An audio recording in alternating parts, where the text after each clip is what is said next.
এখানে একটি ডিম নিয়েছি, তার সাথে 2 চামচ চিনি দিয়ে দেব।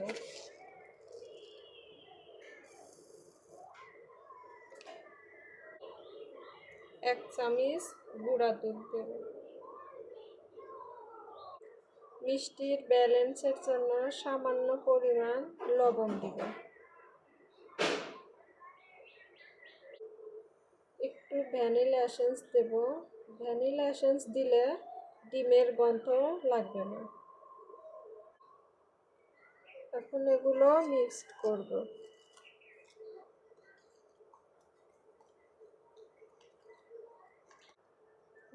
ডিমের সাথে গুঁড়া দুধ মেশানোর পরে এখন 1/2 কাপের একটু কম দুধ দিয়ে দেব।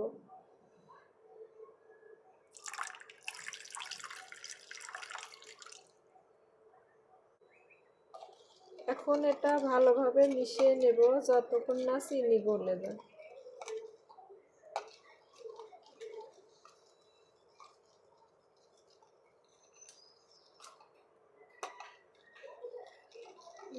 চিনি গলে গেছে। এখানে আমি 3 পিস ব্রেড নিয়েছি। ব্রেডগুলো নিয়ে ছোট করে কেটে নিয়েছি আর সাইডের অংশগুলো ফেলে দিয়েছি। এখন এগুলো ভেজে নিব।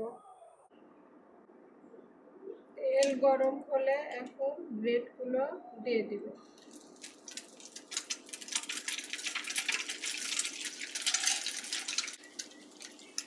ব্রেডগুলো এখন উল্টিয়ে দিব।